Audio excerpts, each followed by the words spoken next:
In Belize, as in many countries, homosexuality is an identity that comes accompanied with a multitude of challenges such as stigma, marginalization, and lack of access to services that make life harder on a daily basis. It's very unfortunate what we're seeing now, because we're seeing organized attempts to make them less than human.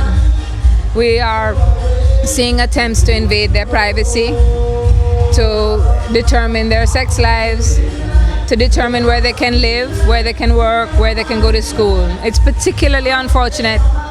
So gay and lesbians face one layer of discrimination, unfortunately, in places where you shouldn't have it. Places like healthcare settings, you have discrimination and people being made to feel uncomfortable or excluded or wrong because of their sexual orientation, their gender expression. And I still find a couple struggles now and then where people will point you out and say mean things to you. But I've always found, even in that I need to step up and I need to stand up for myself.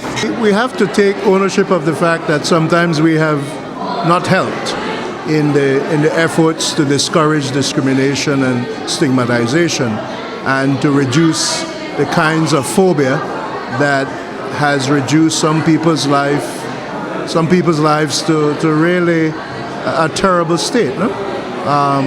But the hope too is that not everybody's like that, and there are many in the church who appreciate a different way to go about interacting and loving and welcoming even those with whom you may differ. I have a very accepting family.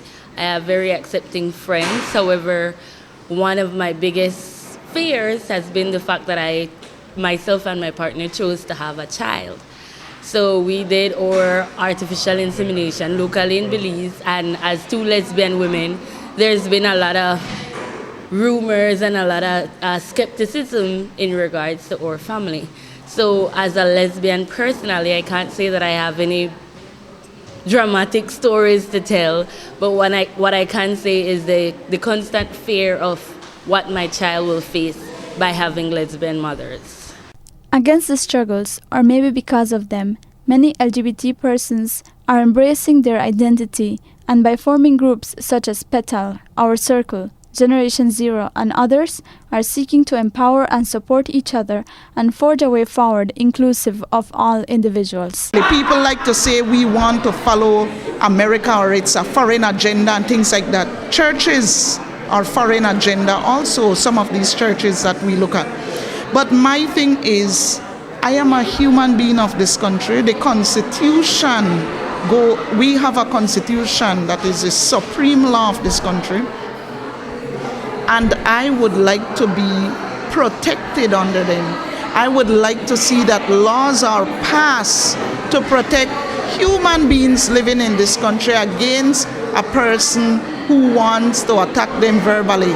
Helping people to get beyond the ignorance of fear, which is essentially why we discriminate, into understanding that it doesn't matter the color of my skin, it doesn't matter the amount of money in my pocket, it doesn't matter who I sleep with at night, it doesn't matter whether I put on men's clothes and stand up. I am a human being first, and I'm entitled to respect and rights just because I'm breathing and a citizen of this country. I would say to the church, don't be afraid. Don't be afraid to even be at an event like this, because I think when you really step back and think about it, in many ways you're being faithful to even our Lord's command, who says you must love your neighbor as you love yourself, and he didn't put any condition on that. Accepting, it would be a long shot to have parents that are always accepting, but I think that's the biggest thing that parents and family members can do, is just accept the fact that this is us, this is the life that we're living. By them accepting who we are and the person that we were born to be, it gives us additional strength to face the people outside.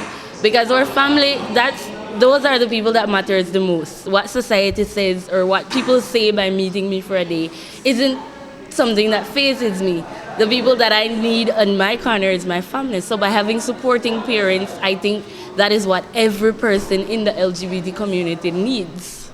Reporting for Love News, I am Ingrid Furlow.